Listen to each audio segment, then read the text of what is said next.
Welcome to the Trailhead, where trails start and stories unfold.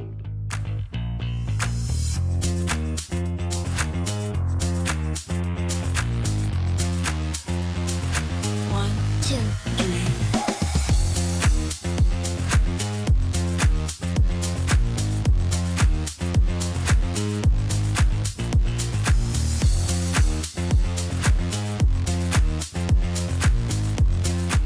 Welcome to the show, everyone. Now here's JD. Welcome back to the Trailhead.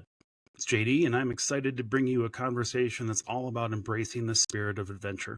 We recently sat down with Dan Grec, a seasoned traveler whose expeditions have spanned from the snowy landscapes of Canada to the remote wilderness of Africa and the rugged terrains of Australia. Dan's not just chasing adventures, he's living them, and he shares his journeys with us. During our chat, Dan talks about the essentials of life on the road, discussing everything from preparing your vehicle for the long haul to navigating the unpredictable paths of global travel. He opens up about the thrills of exploring new cultures and the importance of staying adaptable amidst ever-changing circumstances. If you've ever wondered what it takes to embark on a life of continuous adventure or how to handle the unexpected challenges that come with it, then this episode is packed with insights you won't want to miss.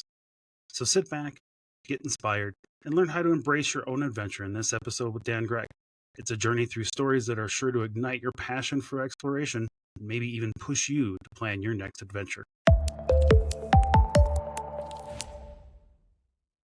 All right, welcome to the Trailhead, where the trail starts and stories unfold. I'm JD. Today we've got Pope. Hi, Pope. How you doing? Good. How are you guys doing tonight? Doing good.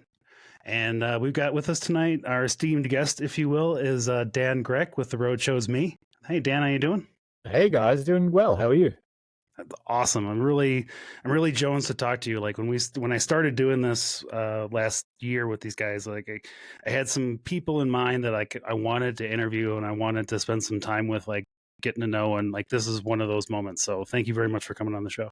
It's a real pleasure, JD. I'm always happy to tell stories. Hey, you and me both, man. Like we were just talking about the fact that we could probably talk for an extended period of time, but in the interest of our listeners, we'll try to keep it at least succinct at some level. Right. What time is it where you are right now, Dan?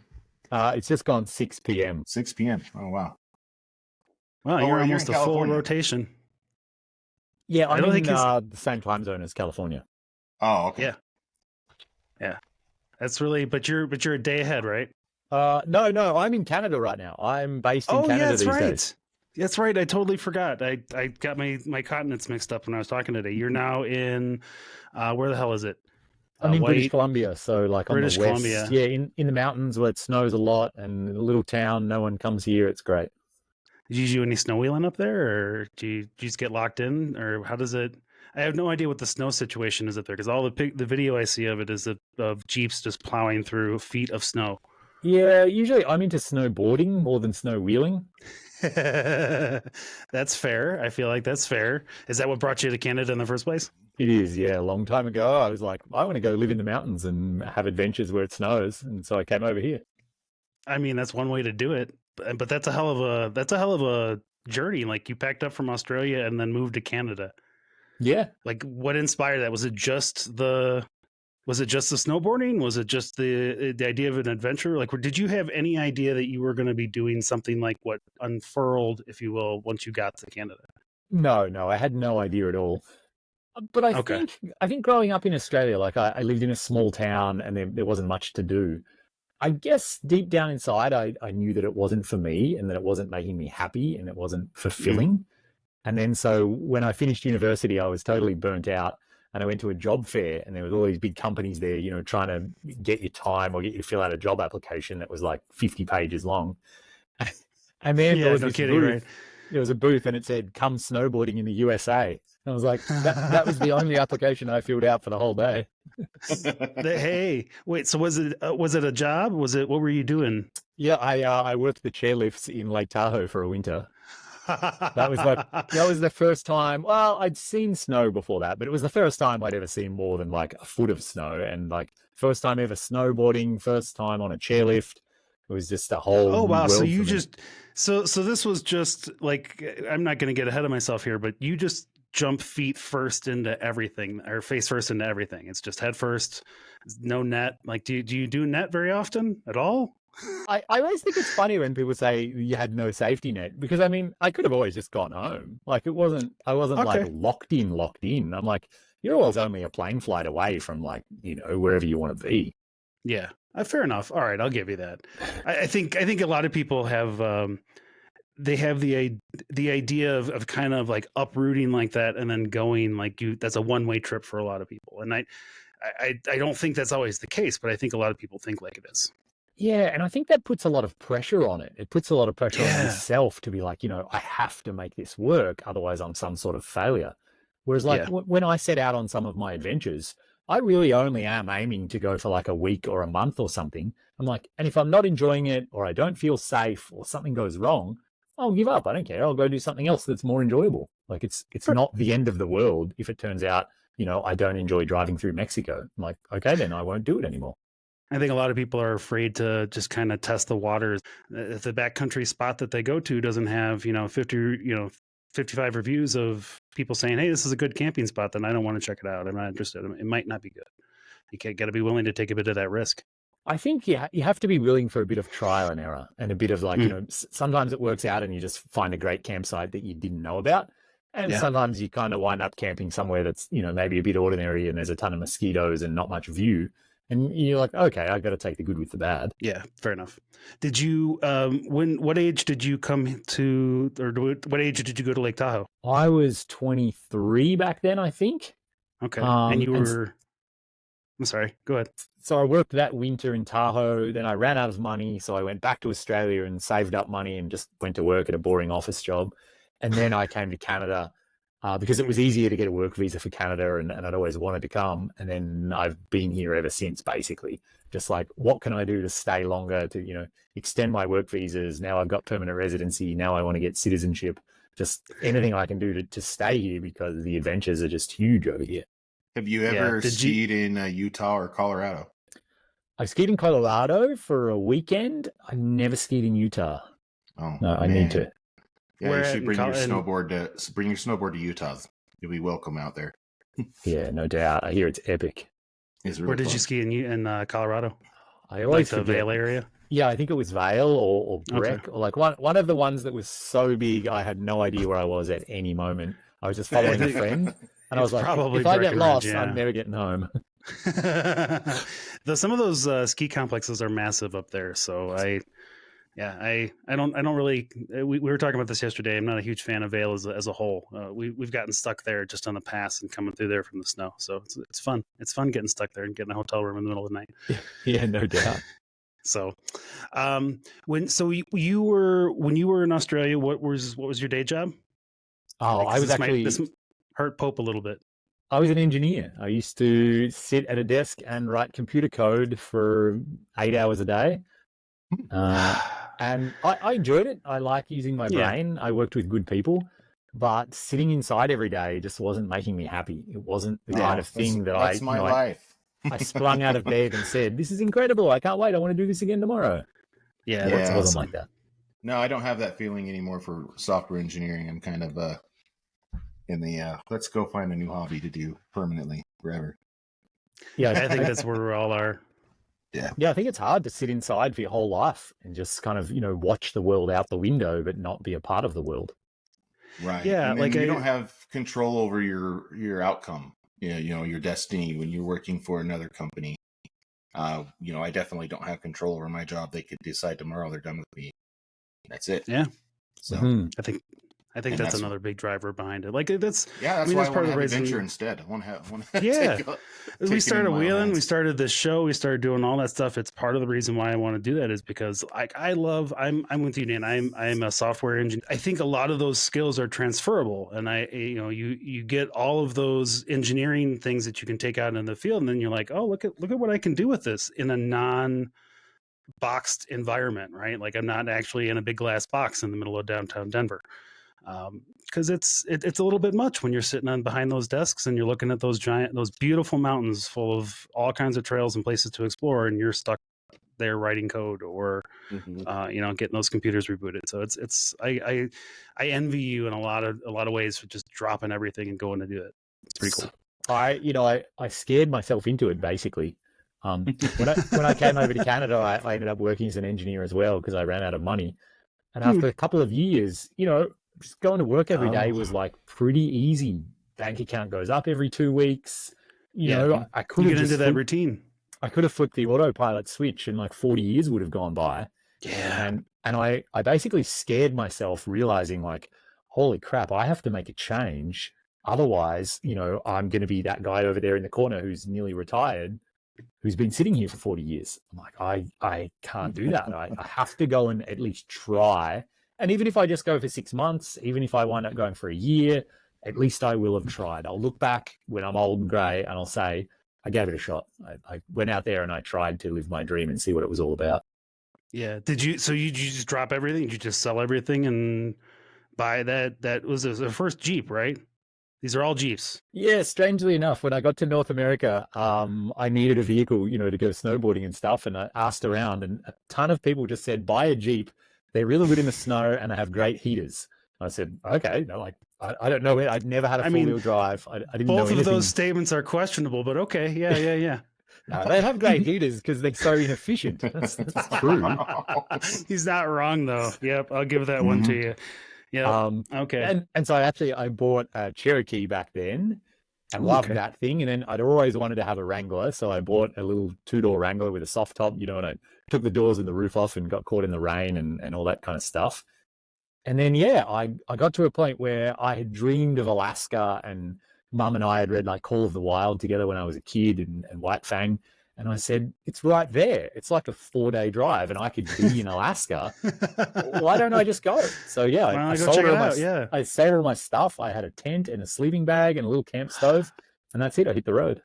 Amazing. That's amazing. Did that first Jeep, did it have any modifications to it, or did you just kind of take a stock Jeep out into the middle of nowhere? It was bone stock. I tore out the back seat. Make good choices. And I built a little plywood storage box, I think for about $60, so that when the tailgate was locked, everything inside of it was then locked. And that was it. I hit the road. All right. Well, kudos to you. Now that's probably the gutsiest part of everything that you've done at this point, is that you just kind of got on this trail and started heading. Did you start with the intention of doing this whole road from tail to tip, or was this just kind of, you were going to do it in Canada and then you kept going? Before I left home, a friend had planted the idea of like, why don't you go down to Mexico, skip the Canada winter and like check that out. And then when I got a map of Mexico, it had all of Central America as well. And I was just started looking at the map and I'm like, I've heard of Guatemala. Like, I don't know anything about it. And then I went and bought a map of South America, and then it all kind of got out of hand. I mean, these things tend to spiral when those things happen. So I get it. But at the same time, I promised myself, I said, if I'm not enjoying it, if I don't feel safe, if this is not going well, absolutely just bail out. Like, I don't care. Sell the Jeep, fly somewhere else. I even walk away from it if I feel really unsafe. Like, it's fine. Don't see that as failure. Just only keep doing it if I'm enjoying myself. I think that's a good philosophy. It's something you should practice on the trail too. Like if you're out there and you think it's a little sketchy, live to wheel another day. I was telling Ryan. So do you still have the same Jeep that you acquired early on when you first moved to Canada, or do you have something newer now? No, I've moved on a few different times. So I drove the little 2-door Wrangler down to Argentina. That was kind of the first big trip. And then I built out a 4-door JK Wrangler, and I shipped that over, and I drove that all the way around Africa for 3 years. And then recently I was in Australia and I had a Gladiator there that I drove around for 1.5 years, all of Australia. And now I'm building out a JL Wrangler. I've cut it in half and put like a composite living box on the back of it. Oh, wow. Oh, okay. I was going to ask about that. All right. Yeah, that's fun. Do you have we'll get into that later. I had a question. I have questions about your next destination. But anyway, let's get back real quick to the Pan American one, and then because I want to get to the Australian stuff, because I think that's a lot of folks have heard you. Kudos to you. You're one of the most. I can catch you on a lot of podcasts that I listen to, just because, and that's the way to spread that message, man. Because this is the world we live in. This is how we communicate now and how we spread this kind of information. So I know that the Australian one has been kind of a deal, and I feel like you've talked at length about the other ones. But it was 40,000 miles, and you ended up in Buenos Aires at the end of that? That's right. I went all the way to the southern tip of South America, down to Ushuaia in Tierra del Fuego, and then kind of meandered my way back up to Buenos Aires. Okay. And in all of those miles in that first leg, and this question has an end for it. Did you ever feel like this is it? Like I should not have done that. This was a bad idea. This is where it all ends. This is where I shouldn't be today. Because I thought I was going to die, you mean, like literally? Yeah, anything like that, almost that extreme, or just in a moment where you're just like, I might not get out of here? No, not even close. Nothing. Really? Nothing even like 1 out of 10 on that scale of like, all right, worried that something had gone really badly wrong. Okay. Never. And I think that's the concern is I think a lot of people think that, oh my God, you did that? Like, how did you do that? And I think that, that's kind of, I mentioned the safety net kind of a comment. I think for a lot of people, their safety net is, knowing where they can get to a hotel room and knowing where there's a gas station for sure. And knowing all those little, details that would normally just kind of come up on your Google Maps. I think a lot of people are unprepared for that. So that's awesome. That's because if you had said yes, my next question was going to be, then why did you do it again? Well, it's interesting, JD, and it's hard for me to have perspective because I just did it. But when you asked me that question, did I ever think to myself, like, this is it? I actually thought you meant I've ruined my life now because this is all I'm ever going to be able to do. I'm actually so thoroughly addicted that this has now completely turned my life on its head, and I will never be able to just kind of live a regular existence again. That is actually what happened to me. I loved it so much, and I had so much fun, and I met so many cool people, and like had adventures that blew my mind, like poking lava with a stick and climbing a 20,000-foot volcano, and all these adventures on the Pan American Highway. Basically, I knew deep inside, I said to myself, I'm like, well, now I'm screwed for life. I have to manipulate the rest of my life so that I can keep doing stuff like this. Well, it's one of those things where to put it, and then you just continue to have that life instead of going back to typing away at your keyboard every day. Yeah, I did have to actually go back to typing away at a keyboard for 4 years to be able to pay for the next one. But that's it was, okay. It was a means to an end. Yeah, that's the thing is as long as you know that that's your goal, like you're doing that, and like that's kind of, I think that's where Pope and I are at in our current situations. Like it's a means to an end for right now, and we're aware of it, but we're trying to branch out in the meantime. So yeah, nice. So then you packed that up, you sold that Jeep. How many years between? You said 4 years until you did the Africa adventure. That's right. Yeah, and then that was 3 years, and that was straight through, right? No breaks. Air quotes. I flew back to Australia a few times to visit family. Okay, I mean, that's fair. 3 years, that's a long time. My mum was unwell, and so, there was a few times back in Australia, but 3 years, it got out of hand. I thought it was going to take 2 years, and it ended up taking 3. Did you have like a big driver, or was it just kind of, you decided to spend more and more time in the places that you went? Yeah, it was just so incredible, and I realized that the slower you go, the less money you spend. And I was always constrained by money. So basically, when the money ran out, the trip was over. Yeah, because when you drive, you can easily spend $100 a day in gas. So if you just don't go anywhere, you're only spending $5 on food, and if you wild camp, you're not spending anything to camp. And then you can just go for a swim in the beach, or go for a walk, or whatever it is. Watch the elephants walk by in the morning. And so you can go a whole week and only spend like $30. So you kind of take your time at your destinations while you're there. You don't just be like, oh, hey, I made it to here. Now I'm going to move on to the next space in 2 days. And exactly right. Yeah. And so I've always found like about a month per country seems to work well for me, just like approximately, roughly speaking, somewhere in that range, which is convenient because a lot of countries give you a 1 month visa. So it kind of just works out. Yeah, no kidding. I guess maths right there. Yeah, somebody mathed that out, and they're like, "Look at that! The 30 days seems to be about right for everybody." But then, that's amazing. It's funny though too. There are some countries, like I drove into Angola, and I'd been there less than a week, and I went and extended my visa because I knew I wanted to stay longer. Same in Zimbabwe. Like there's a few countries where you rock up and you look around, and you think to yourself like, "Oh, I'm going to have to spend a good amount of time here. This place is incredible." Nice. here. You had already published book 1 at that point when you started that trip? No, I think I wrote book 1 while I was on the road in Africa, actually. Okay. And so I I mean, that's published a it. good I use think of your downtime. I was about halfway through Africa when I published the first book, I think. Okay. Wow. Very nice. And you had plans to do the second, and then obviously it just turns into a series then at that point once you start planning these adventures. That's right, yeah. All right. Very nice. And so now let's get to the meat of it, because I haven't really talked to you since the Australia trip. And then Pope is excited because it's a truck and it's a Gladiator. Yep. He's happy anytime we're talking Gladiators. I'm like one of the only people that really likes mine, so. Now, I was going through your stuff, and that you really purpose built this one for this trip, right? Like you set out with a design in mind and kind of what you wanted to accomplish it with the build. That's right, JD. Yeah, and for me, I've always enjoyed getting as remote as possible. It's what I love. Get as far away from civilization. And in Australia, it has probably the world's most remote road. So it's like 1,000 miles through the desert, sand dunes, and very little else. That's the canning stock route? Exactly. Yeah.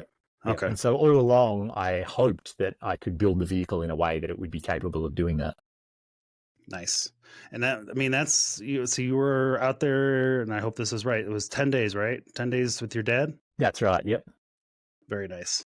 And that was, I heard you talking about that on another show, and I got a comment on that. You've been talking about how nice it was to spend that time with your dad. And that was one of those things I always really wanted to do with my dad, was take that kind of a road trip. And I couldn't imagine just middle of nowhere, not a soul in sight, just all that time. Like that was just had to be a good saturation.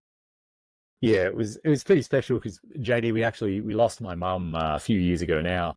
And then so to realize like never got to do that level of epic with my mum. So then it was like, all right, Dad, you and I have to make this happen. Like we gotta make this work, because he's not getting any younger, and neither am I. It's like now is the time to spend the time with family. If you can, like, make it happen. Yeah, 100%. Very nice. All right, well, we'll bring it back to something nice then. So when you were doing the Australia, that was a year and a half total? That's right. And you didn't really have to take any breaks, right? Because you're just kind of running around your backyard at that point. And I'm gonna do the air quotes backyard, because I too have seen the overlay of the United States and the continent of Australia. Yeah, it is. It's enormous, and actually, I had seen hardly any of it. So it would be the equivalent, like if we were in the US, it would be the equivalent of maybe having only seen 5 or 6 states or something. Maybe 10% of the states. That's kind of, I'd only seen 10% of Australia. So there was entire regions that I had never been to at all. I knew nothing about. So it was exciting for me to go there, and like I've always heard of these places. Like now I get to go and see them. Very nice. What was the highlight of that trip for you as a whole? Like just in terms of destinations? Destinations, I think the Canning stock route is the most incredible thing I've ever done in all my adventures. A lot of the other adventures, they almost get monotonous. If you're in a desert, every day is kind of the same. Or if you're on a beach run for a week, every day is, kind of this beach. Yeah. The Canning stock route is incredible. Almost on an hourly basis, it changes. You'll be kind of rock scrambling, then you'll be in big sand dunes, then you'll be on a salt flat, then you'll be back to some sort of rocky washout thing. And the terrain changes, the landscape changes, whether it's trees or barren desert, or then towards the northern end, you get to these like big mountainous rocky outcrops. And so it feels like every day of the Canning was like an epic adventure of its own. And they're all etched in my memory because they're all so distinct from each other. Yeah. How long did it take to do the Canning?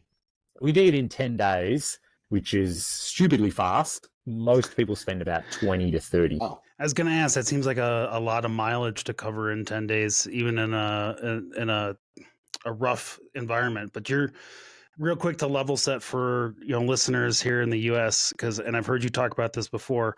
What's your tire size and your lift, kind of your basics for this trip? Tire size 33 inch. Anything bigger is basically illegal in Australia or very, very hard to deal with. And lift was AEV 2.5.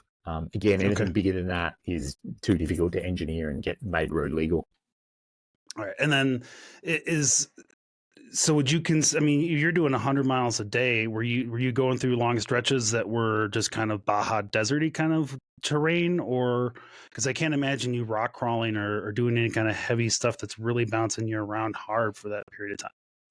Yeah, there was very little rock crawling. I guess most of it was kind of like 20 miles an hour, kind of rough corrugations or really soft sand. And kind of a mix of like, sometimes you could make good distances, and then other times you'd slow right down for big washouts and, track damage and stuff. Okay. All right. That's just a curious part for me, because I know you're kind of dealing with a bit of a smaller, like the American idea of what a rough off-road trail can be a little bit different than, whatever the rest of the world is, because we got the buggies and the popes of the world. Australia is very much more about like long distance touring. So it's a road for sure. Many vehicles have driven on it. It's more about kind of the distance and the remoteness than it is about like the technical terrain. What's the mud like? That's just like what's the mud like when it gets really like that real fun viscosity where you either can't get out of it or you're slipping through it.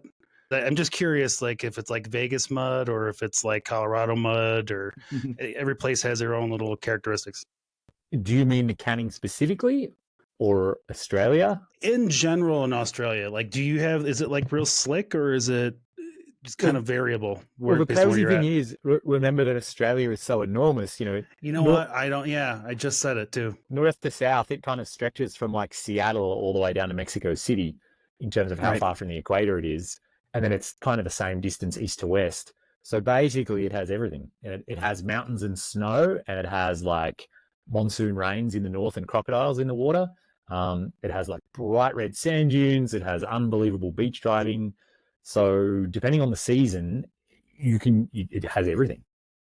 So now this is leading up to, is that you need to do another book like the 999 Days book, where it's just the photos, and you just need to do that for your Australia trip. I definitely am working on it. Yeah. And I'm writing the adventure stories as well from Australia into a book. All right. Okay. So there'll be any idea when the volume 3 is going to come out? It was supposed to be out now, and then now I got distracted building a new vehicle and getting off on a new adventure. So it's been delayed until after the next adventure. That's fair enough. Do you spend a lot of time with the vehicle builds? Is that part of the fun for you, to do the vehicle build and plan it out and make it so that it can do what your next journey is going to be? It is, yeah, definitely. I really like thinking through what my needs are and what did I do last time and what would I want to improve, or what could be done better, or even just, hey, that worked really well. I'm just going to do that exactly the same. There's no reason to mess with a good formula. Except the first time, right? Well, it's funny, especially now being in my new Jeep, it has like a diesel heater and a hot water and a shower and like all of this. But all of those systems are like complicated and they cost money and they take time to build, time to maintain. And so there's a big part of me that like pines for my old 2-door Jeep that had a ground tent and nothing else. Yeah, no kidding. I spent 0 minutes maintaining that thing. I spent 0 minutes cleaning it. I spent 0 minutes building it. All I did was get in it and drive it and have adventures. Simpler times. Yeah, and it felt so kind of light in like there was no weight on my shoulders, because it didn't matter. There was nothing complicated about it. There was nothing to tinker with. You didn't get to camp and be like, oh, I've got to investigate why the water system isn't working well again. Like, it didn't have a water system. Yeah, no kidding. You didn't have to worry about why you had no hot water. Exactly why you didn't expect to have it. Yeah, exactly. Yeah. I think there's part of that, and I always follow that up with, I also recognize that I'm getting older as just a human, and as much as I would like to continue to just sleep on the ground when I go out there, my back can't take it anymore. So some of those creature comforts have to happen. Yeah, I'm in exactly the same place. And in Australia, actually, my partner Katie and I, we did sleep on the ground every day in an Australian swag, which is it's kind of a stupid Australian thing. It's like a ground tent but worse. But I kind of came to the conclusion of like, if ever in my life, if I'm going to do a trip in a swag, it has to be Australia. And so like, hurry up and do it now before my back won't tolerate it. And so maybe that will be our last trip sleeping on the ground ever. But we're really glad we did it. Like at the time, it wasn't very enjoyable, but now in hindsight, it's like, yeah, that was the right thing to do. It was kind of worth the pain. It was worth the effort. Yeah, I get it. Yeah. Yeah. And again, it was like super cheap and simple and it worked. Yeah. Yeah. All right. Did you keep this? Did you keep the truck? Did you keep the Gladiator, or have you gotten rid of it? No, because I brought the Gladiator in Australia, and so it was right-hand drive. And because it was new, it can't come to North America for 15 or 25 years. So there's just no... Yeah, the US, you can't import a foreign vehicle until it's 25 years old. And in Canada, it has to be 15 years old. And so it just... kill all the fun. It just made no sense to keep it, and I could just come here and buy one that's left-hand drive and easily registered. There's some weird import-export rules around the world. So I talked with a guy from the Philippines who's doing one of the first kind of overland expeditions of a large group of people out there. He was saying that it cost almost $100,000 for like a 2017 Jeep Wrangler out there because they just can't get the pieces and the parts, and you can't import or export them, and it's a big deal. Yeah, lots of countries around the world, it's like it's really difficult to get the vehicles and outfit them in the way you want.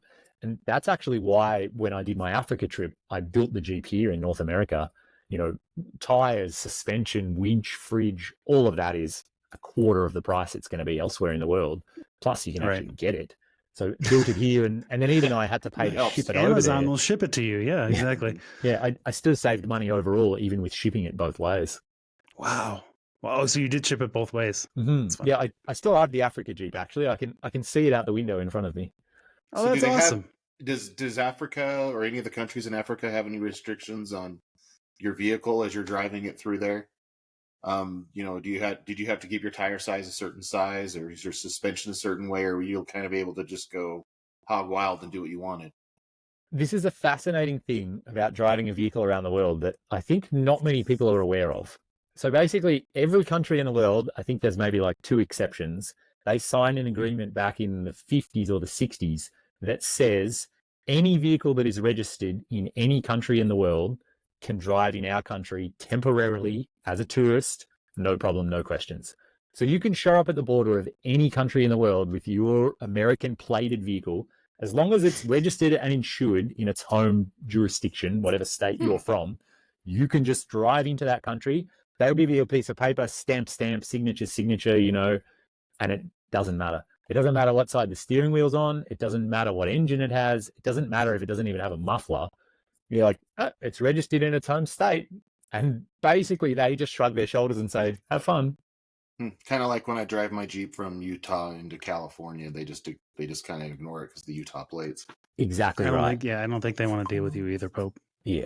And let's be honest about it. They would know better. And there probably are some limitations to that. Like if you showed up in Europe and you had 40-inch tires and no fender flares and a Stinger bumper, they're probably going to put you off the road and just say, you can't, like, you're just being stupid now. But as long as your vehicle looks pretty road registered and legal, that's part of the reason I keep mine as modest as I do. And, if you run an AEV bumper, the winch is really tucked in there and I don't have tires that stick out past the guards and all of that. No one in the world has ever looked at my vehicle and said, that's illegal or you can't have that, or no one has ever tried to give me trouble because of it. I can't say that. Your Jeep also sticks out like a sore thumb, Pope, so that causes a problem unto itself. That's why we built the red one, so it blends in more with traffic. It can get out of the police's viewpoint. Yeah, I get it. So you've got the JL that you're getting ready to go with. So you chop that in half then? What's your goal with this? Is just to get that camper on the back? How big is it? The camper is 7.5 feet long and 6 feet wide. So damn, it's kind of incredible, actually. If you took the bed off a Jeep Gladiator, you could fit 2 of them inside my camper side by side and still have a foot down the side to spare. So it's, anyone that's got like a go fast camper on a Gladiator, I have more than double that interior living space. Wow, but it's on a awesome. It's on a Wrangler, so it's only a shorter wheelbase. What's that? Sorry, Poe? I said that's even more nuts that it's in the Wrangler. Yeah, it is, and it's one of those weird things. I don't know. Did you guys ever see the Outpost 2 that Dave Harrington built from AEV? Actually, I did. Yeah. Yeah, it's that, essentially. It's that. Okay. And so it's, if you were ever in the outpost too, when you look at it from the outside, it looks like a Wrangler and it doesn't look very big. Then you get inside of it and you can't even reach over to pass your friend a drink who's just like sitting at the other end of it. It's inside, it's like the TARDIS. Inside is bigger than the outside. I used to feel that way when I saw the inside of Hummers. Like, I'm like, how is it so huge in the inside? Like, I get it's a huge vehicle, but it still looks massive inside. Yeah. That's amazing. Oh, it's kind of like weirdly, it's kind of like the Steer Smart's ice cream truck too. That's a funny. Oh yeah, that's a funny story. Actually, he took inspiration from this build. It looks like it totally. Did he really? Yeah, that's awesome. The guy who designed and built the living box that's on my Wrangler, he had posted renders on Instagram. And I'm drawing a blank on his name right now, from the Steer Smarts build. He reached out and said, "Hey, do you want to build something together for SEMA? We should build that as a SEMA truck." And they're almost identical, actually. Yeah, it looked. Well, as soon as I saw, I just Googled it real quick to look at the AEV Outpost 2. It looks identical almost. So you can tell there's definite inspiration from it. Yeah, well then you know that they can handle it like Hell's Revenge and do ice cream, and it's fascinating that. It's a functional space, which I assume is what you were going for. Exactly right. Yeah. Something I've learned after years on the road is there comes a time where you just sort of want to close the world out. You want to get out of the dust and the mosquitoes and the sun. And whether it's like sit inside and like read a book or eat a sandwich or just have your own kind of like quiet space. And then in the morning, you feel a bit refreshed and you say, okay, I can face the world again, whatever nonsense is going on outside. And so I've kind of always dreamed of having a vehicle that you could actually live inside of. You could sit in there and cook dinner. You'd be out of the rain, out of the wind. And this thing is very well insulated, and it has a diesel heater now. So I don't think it's any secret I'm going to cold parts of the world. I've spent a lot of time in hot places. Now it's time to check out some cold ones. So how many continents do you have checked off so far? 5. 5? So you only got a couple more, and you can check them all off. And I think Asia and Antarctica. That's it. Now the Antarctica one's rough. Gets a little expensive, I hear. I mean, to each their own. If book 3 goes well enough, I assume, unless that's what you got planned right now. It is not what I have planned. I actually heard, Scott Brady and the crew from Expedition 7s, they drove Antarctica. I heard some inside information about how much that cost, and it's not something I'll be doing anytime soon. Not on your radar in the least bit, then. No. Mm-hmm. Someone told me to guess, and when I guessed, they said times 10. I said, "Oh, okay." Ooh. Wow. All right. Well, so what I'm hearing right now is that Dan's looking for someone to sponsor a trip for him to do all of that. So get in touch with Dan at the Road Chose Me. Exactly right. Oh, that's amazing. So I have a question for you, and this is just kind of a close to home question for me. What did you use when you were doing all of these trips? Like I know that first trip was a lot of maps. It shows in your pictures. Did you rely as much on paper maps the second and third trip, or did you get more and more digital as time went on? I definitely got more digital. The paper maps in Central America, they worked well enough because, in honesty, there aren't that many roads, and you kind of just, as long as you're driving south, you're going to bump into the next country. Central America is pretty small. When I shipped the Jeep into Colombia and I drove out, and I got into, I'm trying to remember the name of the city. It wasn't Bogota, it wasn't the capital, but it was a big city. It took me hours and hours and hours. I was lost horribly because my maps just weren't good enough. And that really became a theme in South America. And it was really stressful, and I kind of hated it. It was probably the hardest part of South America for me was navigation. I was in the big cities. It was just bad. And so I promised myself I wouldn't do that again. And what I've settled on these days is I have a Garmin GPS, just like any old cheap Garmin. I actually bought mine used. And you can load OpenStreetMaps onto the Garmin. So it's kind of like a free open source version of Google Maps or of, whatever your mapping program is. That you can take offline that isn't $700. Exactly right. It's 100% free. And in every country I've ever been to, I've probably found 1 or 2 times it hasn't been like brilliant.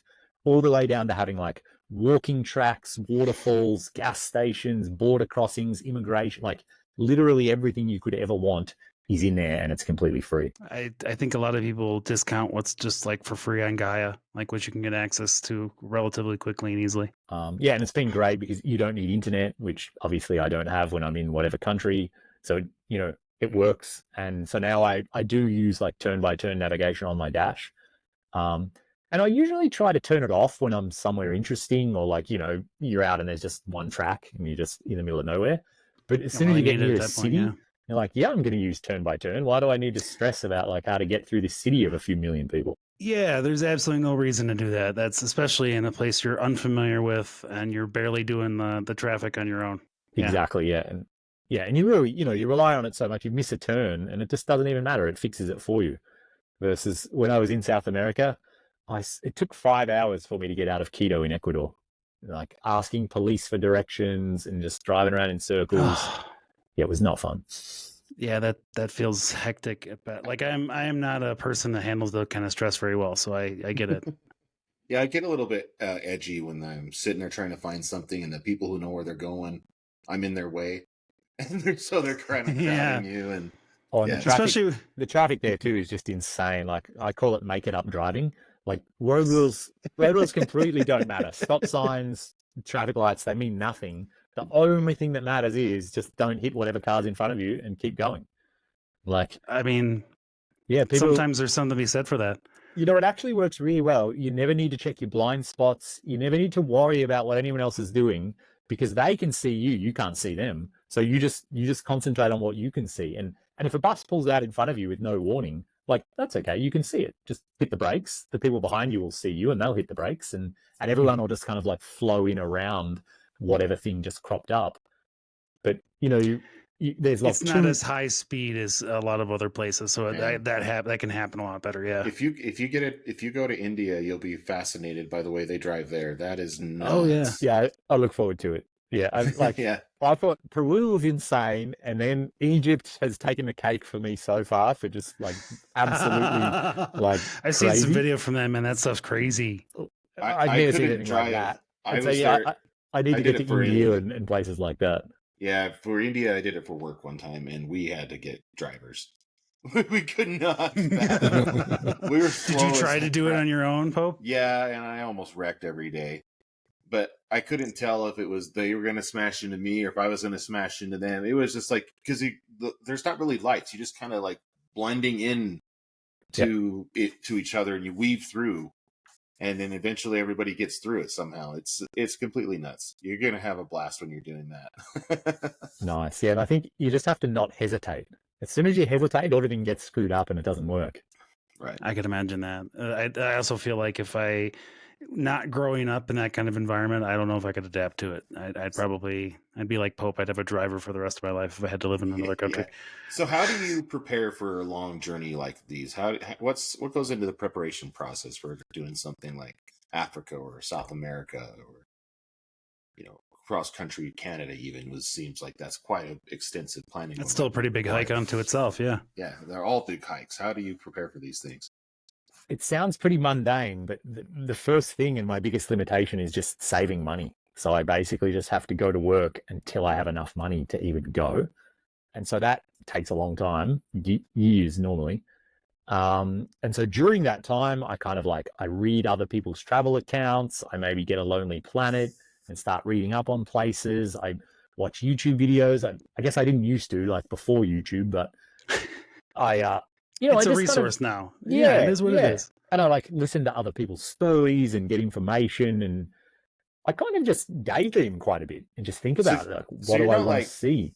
Trying to so as you're going through these countries, you're not trying to have food for the whole time.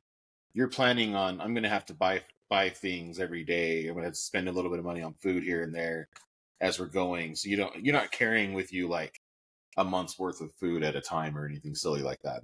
No, absolutely not. That's just completely unworkable from like a weight perspective and a logistics. And I know people kind of assume a trip like that would involve a lot of planning and a lot of kind of, you know, today we're going to end up here and tomorrow we're going to cross this border and end up here. And I find that gets immensely stressful because your plan is going to fall apart because it always will. And then you not only have the stress of having to make it up as you go along, But now you have the stress of like, and all that effort I put into planning has fallen apart. And so it's like doubly difficult. I think the only way, and the other thing, even if you did carry 30 days worth of food through West Africa, I mean, you're only going to drive out of Mali and drive into like Burkina Faso anyway. There's no harder to get it in Burkina than it was in Mali or vice versa. You don't sort of suddenly pop out and be like, yeah, we made it. Now we can go to Safeway. It's like it was a year of not seeing a supermarket, of not seeing a hot shower, of not seeing, well, there were gas stations a little bit like you think of gas stations, but it was a year of like, you're in the trenches. I didn't stay in a hotel or like see air conditioning or anything like that for a year. So it's so as part of this, you're kind of making like highline places like this is kind of where I want to go, and this is where I want to end up. This is where I want to be at the end of this, and this is the route essentially that I want to take. But you don't necessarily have a whole bunch of destinations in there that you have to hit or time frames that you have to hit it. Otherwise, you would have actually done Africa in 2 years. Yeah. And I have really strong memories actually in Central America. I often had like a Lonely Planet travel guide for each country, and I would swap them with people going the other direction, so I'd always have kind of the country I'm in and maybe one more. But I remember, like you're driving to Nicaragua, and I've heard of it, and there's obviously a few cool things to see, but I don't really know. And I remember the week before I was going to get to Nicaragua, I would just start reading The Lonely Planet, and I'd read something and be like, oh, that sounds really cool. And I'd like go highlight it on the map. And then I'd keep reading. And then so after a week, I've kind of got like 10 things highlighted. I'm like, oh yeah, okay. So these things might be sort of roughly if I do this in my first week, and then these things I'm moving a bit further south, and then these things, oh yeah, and then I'm sort of getting close to the end of Nicaragua. I'm like, oh, that sounds good. That's what I'll do. That's how I like to plan vacations, and I think it's how it drives my wife nuts. Yeah, that literally was my planning process through Central and South America, and then that sort of continued into Africa, with the addition of having to think about some safety considerations, which countries do you kind of need to keep moving, and also visa limitations. West Africa especially was really, really difficult. The visas all get lined up in such a way, you have a certain date you must arrive, you have a certain date you must leave. And say you get a visa in your passport like 3 countries ahead of time, now you're on a timeline to even get to that country. Otherwise your visa will expire before you even get there.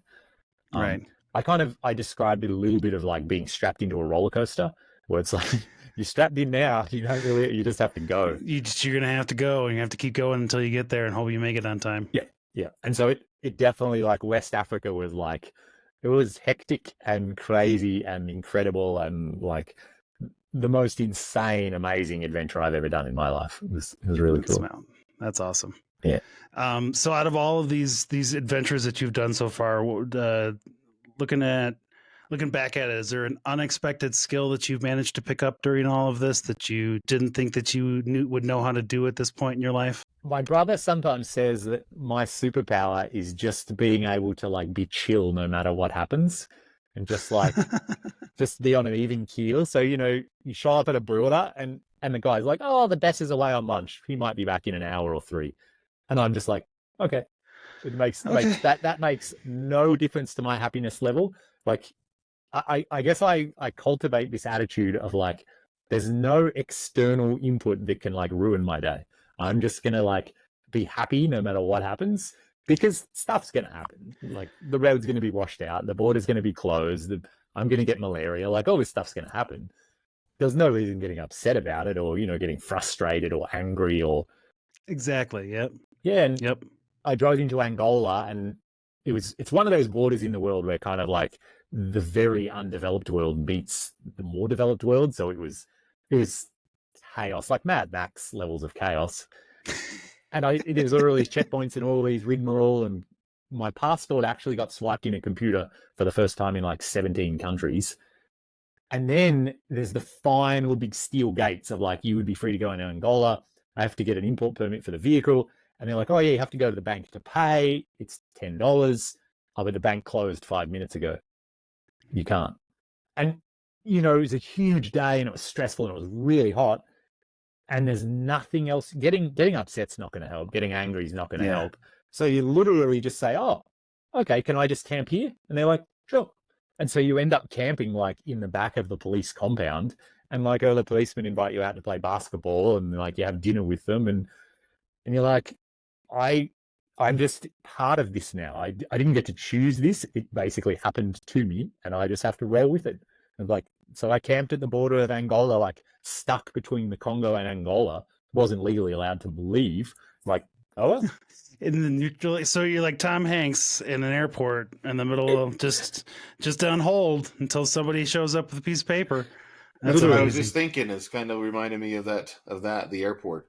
Yeah, literally. Was that the name of I can't remember the name of the movie. That was it. All right. Oh, I can't remember if it was I can't remember what the hell the name of it was. And I guess you have to do a little bit of preparation. You know, like I already had a visa, and I was organized enough that I knew it was going to work. I just got delayed, you know, and that happened a few times on the trip where I ended up camping at borders or getting stuck, like waiting for a visa. So I'd get stuck in a city for a week, and you're just like, this is what the trip is about. The trip is about, like, I've given over my life. I don't get to just have a hot shower every day and like sit on the couch and watch Netflix. I can fly back to Canada and do that if I want to. Like, that's a choice. I've basically chosen to throw myself into the world and accept whatever the world gives back to me. It's like, I mean, I think there's a lot of freedom in just making that first decision, and then it's a lot easier to kind of get to that mindset after you've made that first big decision and broke through the dam.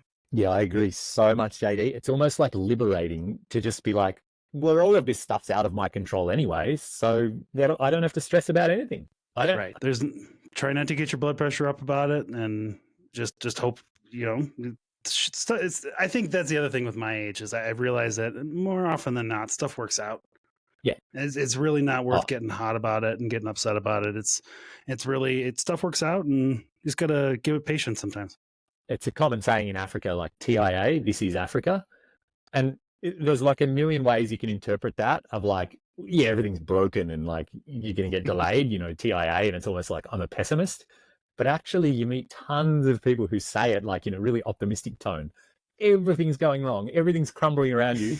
And someone will pat you on the shoulder and be like, my friend, TIA, come with me. Yeah. And like, everything will be fine. We're doing this. Yeah. And he puts a cold beer in your hand. You go and meet the chief of the village. You shake someone's hand, and magically someone shows up who has the key to the padlock, and you can drive through. And you're like, I don't know how that happened. And he's like, TIA. That's how it happened. TIA. There it is. Yeah. I love it. So it's like, it can be an optimistic thing to say as well. It doesn't have to be negative.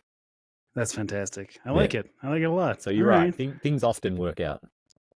Cool. All right. Well, I feel like we should start trying to wrap up here. What kind of advice would you give to somebody who'd be looking to just get rid of everything they own and set out on an adventure across 2 continents? Asking for a friend there, JD?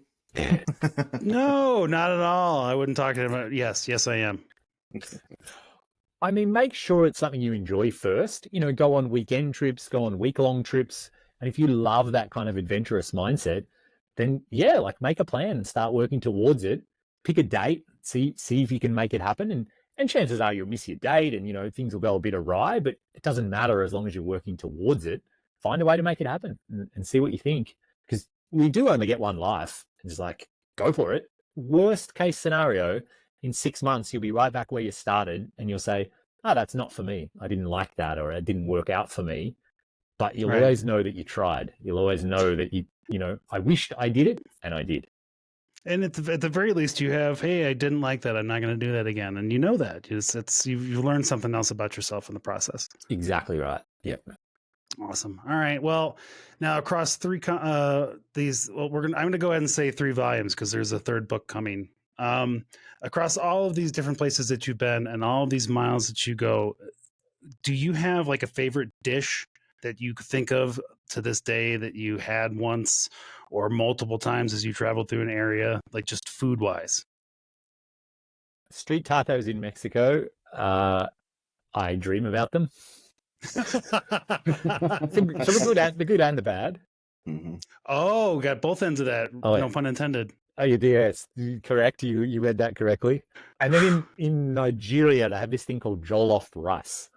It's kind of like spicy fried rice, but like delicious. And every day it would come with chicken, but it was either the world's biggest chicken or like a good sized turkey, and like a heaping plate of it for like $1. which is my favorite kind of food. Especially when you're trying to get and buy like less than $5 a day. Totally. That's amazing. All right. Very cool. Well, thank you very much, Dan. I feel like we've taken up enough of your time for today. Well, I'd love to have you back at some point. We'll talk about when you've finally officially announced your next leg of your adventures. That'd be awesome. That'd be a lot of fun, JD, for sure. Good deal, man. All right. Well, let's get out of here. I will. I don't have anything else for you. Did you have anything else that you wanted to give us here as a whole? Just my standard line of like, get out there and go have adventures, and whatever they look like for you is the right kind of adventure. You know, if you want to sit by a creek and read a book, go and do that, and don't let anyone tell you that's not the right way to do it. And if you want to go fly fishing, if you like whatever it is that makes you happy, that's what you should be doing, and find a way to make that work for you with your vehicle or your trips or your timelines. Awesome. That's great advice. And Pope, I'm sorry, I should have asked you, did you have any parting questions for Dan? I do not. Thanks you for your time tonight. I appreciate you spending time with us today. That was a lot of fun, guys. Thank you. You going to be at any of the events here in the West Coast area, anywhere from Colorado to Canada? 2024, I am not planning any events. I need to get myself on the road and make this next adventure happen. Fair enough. That sounds like a good priority. All right. Well, Dan, thank you very much for coming on the show. Check out theroadchoseme.com, correct? That's correct. All right. Theroadchoseme.com. The Road Chose Me volumes 1 and 2. His books are on Amazon. And did you get the audiobook out yet? I did not. That is also being punted for going on adventure. I'm going to wag my finger at you only because I'm an audiobook person, because in my old age, I don't like reading anymore. But so get it out there, man. I'll buy it. As soon as you do, I'll buy it. I'm working on it, I promise. All right, cool. Thank you very much, man. All right. Well, you guys have a great night. Thank you so much for joining us, Dan. And we'll see you all next time at the Trailhead. See you guys. Welcome to the Trailhead, where trails start and stories unfold.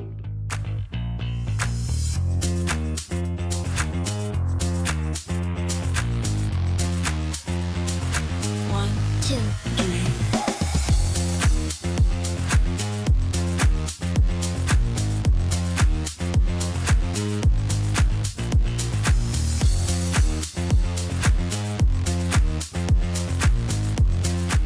Welcome to the show, everyone. Now here's JD.